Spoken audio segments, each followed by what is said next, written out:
Hello दोस्तों, मैं स्वागत करती हूँ आप सभी का मेरे चैनल वेंझो वर्ल्ड ऑफ लव वांगजियान पर। आज मैं वेटेड फॉर हिम का पार्ट 20 एक्सप्लेन करूँगी। कहानी की शुरुआत वहीं से होती है जहाँ ख़त्म हुई थी।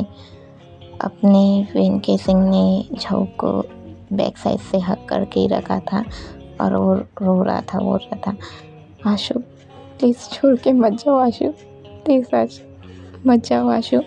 और आशु चुपचाप था, कुछ नहीं बोल रहा था, बस उसकी आंखों से आंसू बह रहे थे। उसके दिल की धड़कनें तेज हो चुकी थी, एकदम धक धक धक धक चल ही रहा था।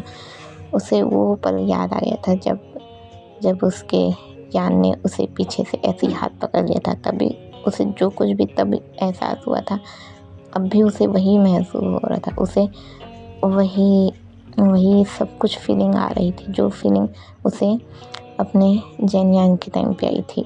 आशु की आंखों से आंसू बहते ही जा रहे थे। परेशान हो गया था अपना झाऊ, क्या करे क्या ना करे। अपना झाऊ बहुत परेशान हो गया था और सिर्फ रो ही रहा था। ऐसा करते करते अब अपना वेंकेजिंग झाऊ को ऐसे अपने साइड लाता है, मतलब टर्न करता है, अपने फेस टू फेस लाता है और उसके फेस पे अपना दोनों हाथ रखता है और प्यार से बोलता है, प्लीज़ आशु मुझे छोड़कर मत जाओ आशु, मैं तुम्हारे बिना नहीं रह सकता आशु, प्लीज़ आशु मत जाओ आशु। अपना झाऊ ऐसे हाथ दिखाता है, उंगली दिखाता है और एकदम धीरे से बोलता है, मैं तुम्हारा आशु नहीं हूँ, तुम मुझे आशु नहीं बोल सकते तुम मुझे आशु, तुम्हारा कोई हक नहीं है। तो वेंके सिंह बोलते हैं, मैं तुम्हें आशु ना बोलूं, तुम मेरे आशु हो, तुम मेरे आशु हो। तो अपना झाऊ एकदम गुस्से में रहता है और बोलता है, मैं तुम्हारा आशु नहीं हूँ, मैं सिर्फ यान का हूँ, तुम मेरे कुछ भी नहीं। मुझे कोई फ़र्क नहीं पड़ता कि तुम मुझे चाहते हो या नहीं चाहते हो, मैं सिर्फ और सिर्फ अपने यान का हूँ, तुम चले जाओ। नहीं, मुझे ही जाना चाहिए, मैं क्यों हूँ यहाँ पर, मुझे चले जाना चाहिए। तो अपना वेंके सिंह कस के गले लगा लेता है झाऊ को, बोलते हैं, नहीं आशु प्लीज़ आशु ऐसा मत करो आशु, मुझे छोड़कर मत जाओ आशु। ऐसे बोलता है अपना वेंके सिंह, बहुत रोता है पर झाऊ नहीं मानता। ऐसे कर करके और उसकी आवाज़ बहुत ही कम आ रही होती है, वो बोल ही नहीं पा रहा होता है। तो अब ये ऐसे ही करते करते ज़्यादा टेंशन में आ जाता है अपना झाऊ और ज़्यादा वीक होने के कारण फिर से बेहोश हो जाता है। तो अपना वेंके सिंह जैसे ही वो बेहोश होता है तो वेंके सिंह कैसे बाहों में ऐसे आधा गिर जाता है और उसके हाथों में रहता है और वेंके सिंह ऐसे थोड़ा थोड़ा हिला के उठाते रहते हैं, आशु क्या हुआ आशु, उठो ना आशु, क्या हो गया आशु, करके ऐसे उठाते रहता है। तो नहीं उठता है तो अब अपना वेंके सिंह अपने झाऊ को वापस बिस्तर पर लेटा देता है और उठाने की कोशिश करता है। फिर बोलता है कि अब तो डॉक्टर को भी बुलाना पड़ेगा, तब जाके कुछ हो सकता है। तो अब अपना वेंके सिंह उसको कॉल करता है डॉक्टर को और बोलता है कि फ़ई मुझे तुम्हारी ज़रूरत है, जल्द से जल्द मेरे घर आओ। तो फ़ई वहाँ से आ जाता है। तो अपने फ़ई के साथ एक मतलब उसका एक स्टाफ भी आ रहे थे जो साथ में काम करते हैं ना, नर्स, लेकिन ये मेल नर्स है, ये फीमेल नर्स नहीं है, ये मेल नर्स है। वो आता है साथ में, शायद उसे वार्ड बॉय बोला जाता है। तो वो आता है साथ में, ये लोग अपने वेंके सिंह के घर पहुंचते हैं और जैसे ही आता है तो अपना वेंके सिंह बोलता है फ़ई को, फ़ई देखो ना इसे क्या हो गया, ये बहुत कम बोल रहा था, ये ज़्यादा नहीं बोल रहा था, इसकी वॉइस बहुत ही कम आ रही थी और मैंने इससे कहा कि मैं इसका यान हूँ, पर मैं यान नहीं हूँ, मैं जानता हूँ, बस शायद कहीं ना कहीं ये भी जानता है कि मैं यान नहीं हूँ, पर मैं ऐसा क्या करूँ जिससे ये मेरे पास रहे, मैं इसके बिना नहीं रह सकता फ़ई, मैं नहीं रह पाऊँगा। फ़ई बोलता है, ये बोल नहीं पा रहा, कहीं से वही प्रॉब्लम तो नहीं हुई है जो प्रॉब्लम तब हुई थी जब यान यहाँ से चला गया था और मैं वापस उस शहर में गया था। तो वेंकी सिंह बोलता है, क्या मतलब, तुम कहना क्या चाहते हो? तो फई बोलता है, मुझे लगता है होना हो से वही हुआ है जो उस समय पे हुआ था। तो वेंकी सिंह बोलता है, मतलब? तो फई बोलता है, तुम रुको, पहले मैं इसे चेक कर लूँ।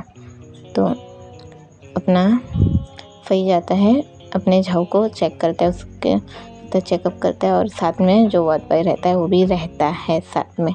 अब अपने वार्ड बॉय का नाम और शक्ल कुछ भी नहीं दिखाया गया है, तो वही रहता है,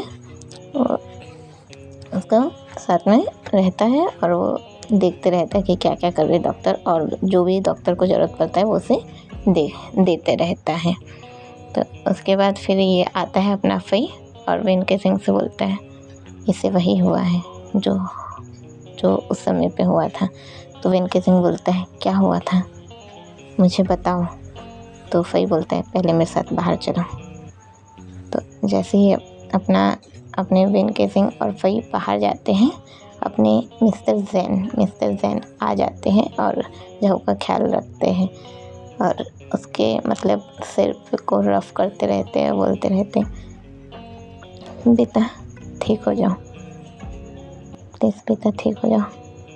मैंने अपने बेटे को तो खो दिया है, पर अगर तुम्हें कुछ हो गया तो मैं वेंकी सिंह को भी खो दूँगा। प्लीज़ बेटा ठीक हो जाओ। अब मेरे पास सिर्फ वेंकी सिंह का सहारा है और वो सिर्फ तुमसे प्यार करता है। अगर तुम्हें कुछ हो गया तो मैं इसे भी खो दूँगा। प्लीज़ बेटा ठीक हो जाओ, मुझे माफ़ कर दो। मुझे नहीं बताना चाहिए था तुम्हें, मुझे नहीं बताना चाहिए था कि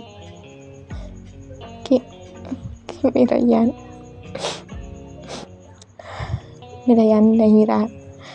प्लीज़ बेटा ठीक हो जाओ।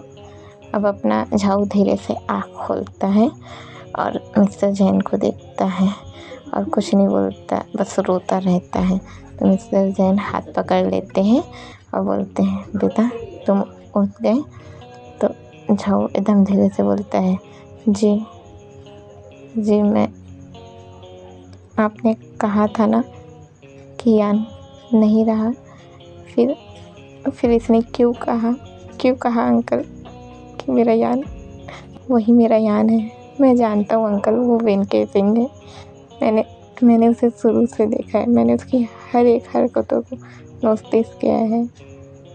तो वो मेरा यान नहीं हो सकता, मैं जानता हूँ अंकल, पर उसने ऐसा क्यों कहा अंकल, क्यों?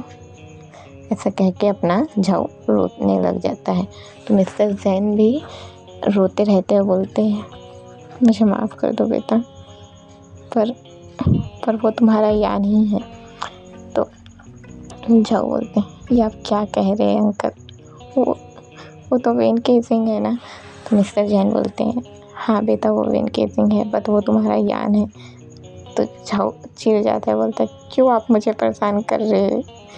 वो सिर्फ और सिर्फ यान के जैसे दिखता है, पर वो यान नहीं है। मैं जानता हूँ उसे, मैं पहचानता हूँ उसे।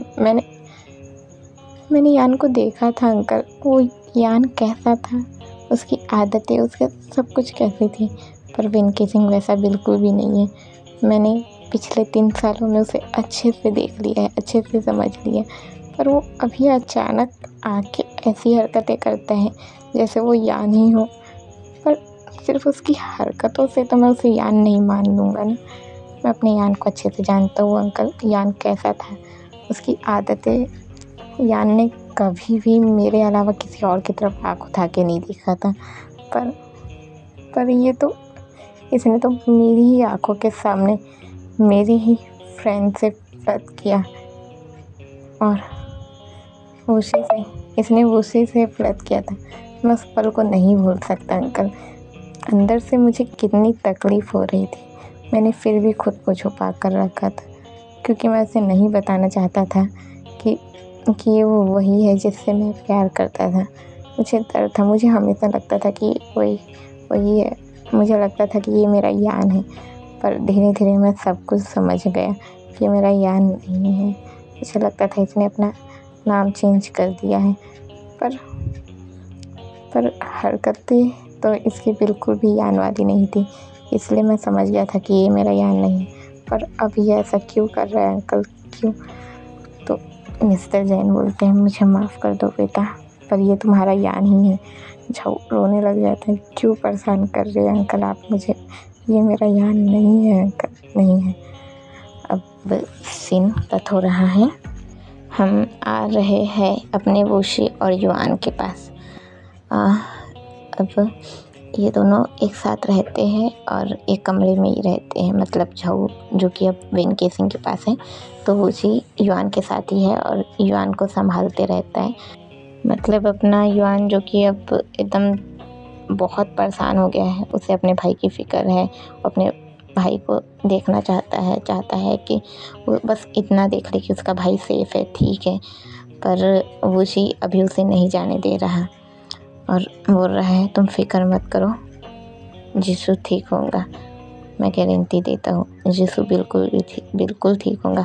प्लीज़ तुम फ़िक्र मत करो, प्लीज़ कुछ खा लो युआन बोलता है, मैं कैसे खा लूँ वोशी, मेरा भाई, मुझे नहीं पता मेरा जीसू कहाँ है और तुम कहते हो इतना बेफ़िक्र हो जाओ। तुम्हें क्या पता, तुम्हारा तो कोई भाई नहीं है, कोई रिश्ता नहीं है ना तुम्हारा किसी से, बस तुम्हारी माँ है ना, सिर्फ माँ है ना, इसलिए तुम्हें एक भाई का दर्द क्या पता। तो वोशी थोड़ी देर के लिए सहम जाता है और बोलता है, मुझे भाई का दर्द क्या पता। ऐसे हंसने लगता है थोड़ा, बोलते हैं, हाँ युआन, मुझे नहीं पता भाई के खोने का दर्द, मैं नहीं जानता भाई क्या होता है, पर मैं सिर्फ इतना जानता हूँ कि जब तक कि मैं तुम्हारे साथ हूँ, मैं तुम्हें ऐसे वीक नहीं होने दे सकता, प्लीज़ कुछ खा दो। तो युआन बोलते हैं, नहीं मुझे कुछ नहीं खाना, मुझे बस अपने जीसू को देखना है। तो वोशी बोलते हैं, मैं बहुत जल्द तुम्हें उससे मिलवाने ले जाऊंगा, पर प्लीज़ अभी कुछ खा लो। युआन बोलते हैं, तुम सच में लेके जाओगे मुझे? तो वोशी बोलता है, हाँ मैं सच में लेके जाऊंगा। ऐसा कह के उसे प्यार से खिलाते रहते हैं, युआन को प्यार से खिलाते रहते हैं। अब अपना वोशी एक पल याद कर रहा है, अपने वोशी का एक वो पल दिखाया जा रहा है जब अपने वोशी ने पहली बार अपने युआन को देखा था। हम कुछ साल पहले आ रहे हैं, जब अपने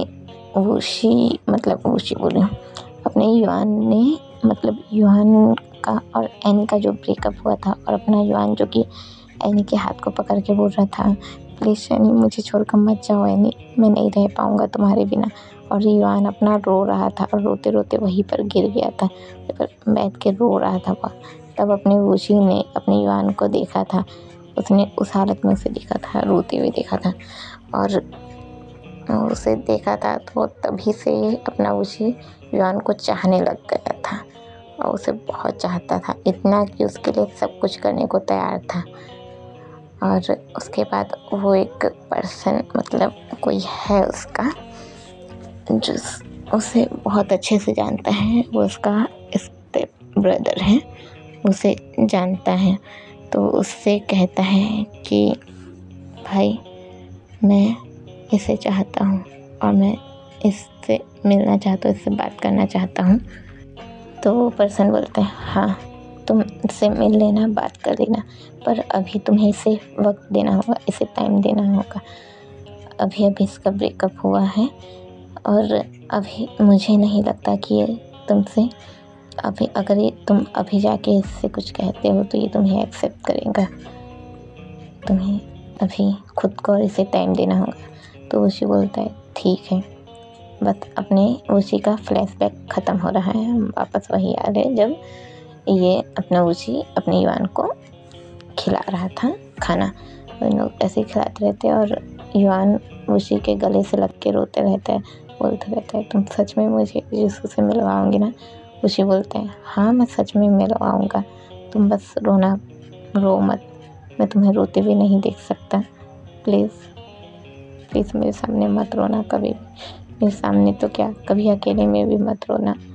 अगर मैंने कभी नहीं सोचा था कि मैं तुम्हें दोबारा रोते हुए देखूँगा, तो जैसे ही ऐसा अपना ओशी बोलता है, युआन हैरान होकर देखता है, दोबारा रोते हुए, मतलब क्या है तुम्हारा?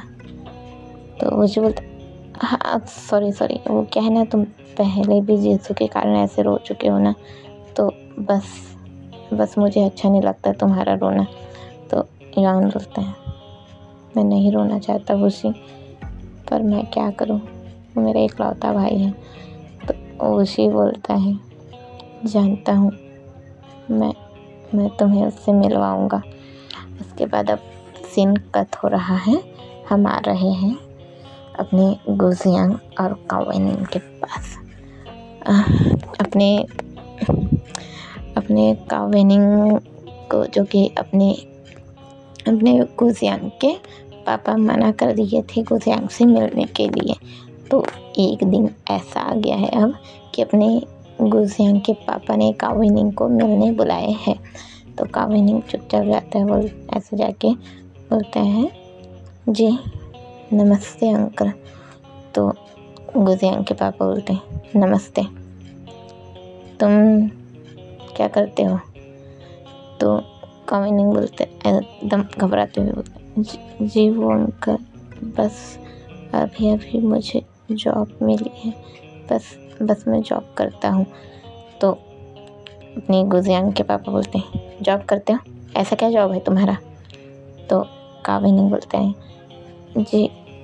जी वो अंकल, वो ऑफिस है, बस कुछ लिखना रहता है, उसे बड़े साहब तक पहुंचाना रहता है।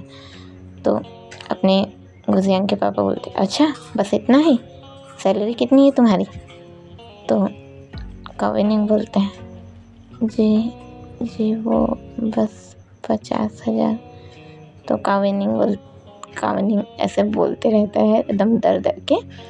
तो गुजियांग के पापा बोलते हैं, हाँ तो इतना डर क्यों रहे हो, मैं क्या तुम्हें खा जाऊंगा? तो कावेनिंग बोलते हैं, जी वो ऐसा नहीं है, पर आप मुझसे बड़े हैं, मैं एकदम आपसे आंखों में आंखें डाल के बात नहीं कर सकता। तो गुजियांग के पापा बोलते हैं, तो मैंने भी नहीं बोला कि मेरी आंखों में आंखें डाल के बात करो, पर सही से बात करो। तुम ऐसे बात करते हो अपने ऑफिस में, ऐसे तुम बात करते हो? हैं? तुमसे कोई काम करवाएगा या तुम्हारे डरने को देख के तुम्हारे काम से निकाल देगा? तो कावेनिंग बोलते हैं, जी नहीं, मैं बस मुझे आपसे डर लग रहा है। तो अपने गुजियांग के पापा बोलते हैं, क्या डर लग रहा है?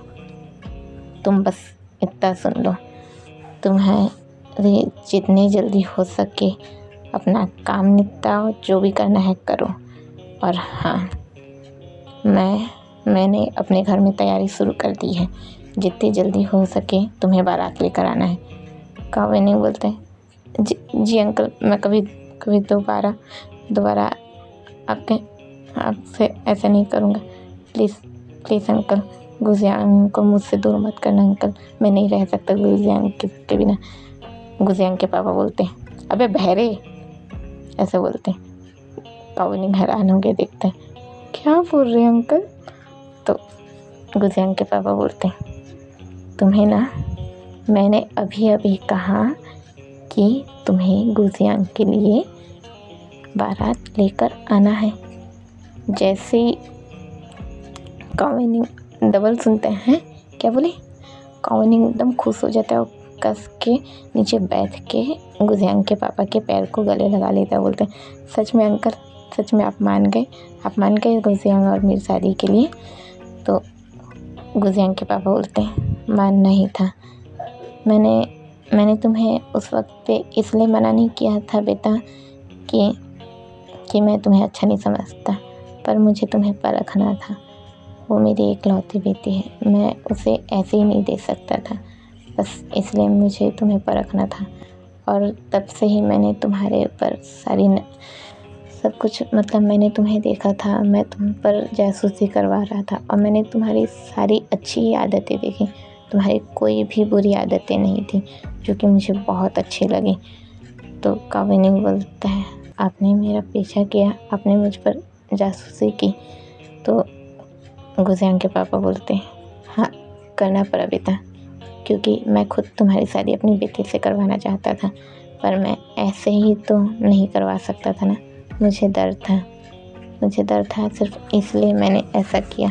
प्लीज़ मुझे माफ़ कर देना। तो अपना कॉवेनिंग पैर पड़ता है और बोलता है, आप मुझे माफ़ कर देना अंकल, क्योंकि पहली मुलाकात में मुझे नहीं लगता जो मतलब अगर कोई भी, अब ये असल बात बता रही हूँ मैं आप लोगों को क्या होता है। असल में अगर कोई भी कहीं भी मतलब रिश्ता देखने जाता है, मतलब अगर कोई लड़का लड़की को देखने जा रहा है तो लड़की के घर वाले मतलब मेन पापा ये देखते हैं कि उनके बेटी के लिए वो लड़का सही है या नहीं है, और इसलिए वो उसे पहचानने की कोशिश करते, और ये सही भी है, मेरी नज़रों में तो सही है। अपना कॉवेनिंग ऐसे ही बोलता है कि मैं समझ सकता हूँ अंकल, आपके लिए ये सब देखना बहुत ज़रूरी था क्योंकि आप अपनी बेटी दे रहे थे। मैं मानता हूँ अंकल, मैं समझ गया। अब सीन कट हो रहा है, हम आ रहे हैं वोशी के पास। वोशी कॉल पर किसी से बात कर रहा है। और बोल रहा है कि हाँ भाई, क्या हुआ, वो ठीक तो है ना।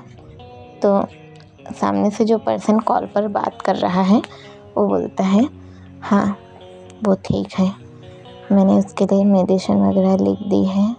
उसकी वॉइस को वही हुआ है जो उस समय हुआ था जब हम वहाँ लास्ट टाइम थे। तो अपना वशी बोलता है, क्या उसे फिर से वही हुआ? तो वो पर्सन बोलता है, हाँ उसे वही हुआ है। उसे ठीक करने के लिए उसके अंदर के दर्द को बाहर निकालना होगा, उसे ज़बरदस्ती रुलाना होगा। मैंने उससे कह दिया है कि वो उससे ज़बरदस्ती रुलाए, कुछ ऐसा करे जिस वजह से वो चिल्ला चिल्ला कर रोए, और जब तक कि वो चिल्ला चिल्ला कर नहीं रोएगा तब तक कि उसकी वॉइस सही नहीं होने वाली, वो ठीक नहीं होने वाला। उस समय पे भी वैसा ही हुआ था जो कुछ भी अभी हुआ है। उसकी वॉइस फिर से वैसी हो गई जो उस समय पे हुई थी। तो वशी बोलता है, हाँ कुछ करना होगा। तो बोलता है, तुम उसका फिक्र मत करो, मैंने उसे समझा दिया है कि उसे क्या करना है, पर मुझे नहीं पता। मैंने बस उसे इतना समझाया कि उसे ज़बरदस्ती रुलाना होगा, पर वो कैसे रुलाएगा ये मैं नहीं जानता। मुझे नहीं पता ऐसा क्या करेगा वो जिस वजह से वो रोएगा। तो वो बोलते हैं अपना वशी बोलते हैं और कॉल काट देता है। कॉल काटने के पहले बोलता है, भाई अपना ख्याल रखना प्लीज़, बहुत समय हो गए मैंने तुम्हें देखा नहीं। तो वो बोलता है, तुम चाहो तो आ सकते हो ना, तुम क्यों नहीं मिलते मुझसे? तो वशी बोलता है, मैं मिलना तो चाहता हूँ पर डरता हूँ, अगर मैं आपसे मिला तो युआन को मेरे बारे में सब पता चल जाएगा, और अगर पता चल गया तो मैं उसे खोना नहीं चाहता। मैं उससे बहुत प्यार करता हूँ। और ऐसे रोने लगता है हल्का हल्का और बोलता है, मैंने कल उस पर हाथ उठाया, मुझे खुद पर गुस्सा आ रहा है भाई, मैंने क्यों किया ऐसा? तो जो पर्सन था वो हैरान हो जाता है, हैरानी से बोलता है, क्या तुमने उस पर हाथ उठाया? पर तुमने ऐसा क्यों किया? तुमने इतनी जद्दोजहद की थी उसे पाने के लिए, उसके लाइफ में जाने के लिए, और तुमने अचानक ही उस पर हाथ उठा दिया। तो वशी बोलता है, मैं क्या करता भाई, मैं क्या करता, मुझे उस पर हाथ उठाना पड़ा, और अगर मैं उस पर हाथ नहीं उठाता तो शायद वो खाना खाने को तैयार नहीं होता। मैं परेशान हो गया था भाई, अगर उसे कुछ हो गया तो मैं उसके बिना नहीं रह सकता भाई, मैं नहीं रह पाऊँगा भाई, प्लीज़ भाई। ऐसा बोलता है और बोलता है, मुझे माफ़ कर दो भाई, मैं नहीं चाहता था कि मैं उस पर हाथ उठाऊँ, पर मैं मजबूर हो गया था भाई। ऐसा बोलता है और कॉल काट देता है और रोने लगता है। अब सीन कट हो रहा है, हम आ रहे हैं अपने वेंझाऊ के पास। अपना झाऊ जिद करते रहता है, अपना मतलब वेंकी सिंह झाऊ के पास ही है। अपना झाऊ जिद करते रहता है, बोलते रहता है कि मुझे जाना है, मुझे छोड़ दो, मुझे जाना है, मुझे अपने घर के पास जाना है, मुझे नहीं रहना है यहाँ। तो वेंकी सिंह बोलता है प्लीज़ आशु ऐसा मत करो, मुझे छोड़कर मत जाओ आशु, मत करो ऐसा। तो अपना झाऊ चिल्लाता है रहता है, मतलब एकदम ज़्यादा भी नहीं चिल्लाता है, बहुत धीरे धीरे ऐसा बोलता है मुझे जाने दो, मुझे नहीं रहना तुम्हारे साथ, मुझे मेरे घर के पास जाना है, मुझे जाने दो।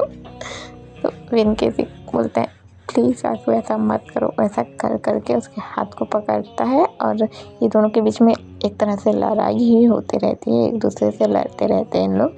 तो उसी वक्त पे अपना वेंकी सिंह झाऊ को बिस्तर पर धकेल देता है और धकेल के उसका मतलब अपना झाऊ जो कि बिस्तर पर अप साइड रहता है, डाउन साइड रहता है, मतलब ऐसे लेटा हुआ रहता है, उसी के ऊपर अपना वेंकी सिंह रहता है और बोलता है प्लीज़ आशु मुझे छोड़कर मत जाओ आशु, मैं तुम्हारे घर से तुम्हें मिलवा दूँगा आशु, पर प्लीज़ आशु मुझे छोड़कर जाने की बात मत करो आशु, मैं तुम्हारे बिना नहीं रह पाऊँगा आशु।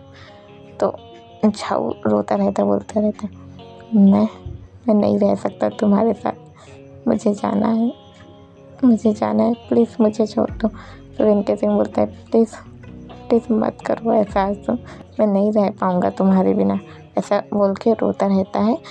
और अब अपने वेंकी सिंह ने अपने झाऊ के दोनों हाथ को कस के पकड़ रखा है और अब अपना वेंकी सिंह झाऊ की नींद पर किस कर रहा है धीरे धीरे, और झाऊ रो रहा है। अपना झाऊ रोने लग गया और अपना वेंकी सिंह किस कर ही रहा है। कहानी यही स्टॉप हो रही है दोस्तों। मैं बहुत जल्द नेक्स्ट पार्ट ले आऊँगी और उम्मीद करती हूँ कि आप लोग को आज का ये बोरिंग पार्ट पसंद आया हो। तो जाने से पहले जय वें झाऊ लिख कर जाइएगा। जय वें झाऊ।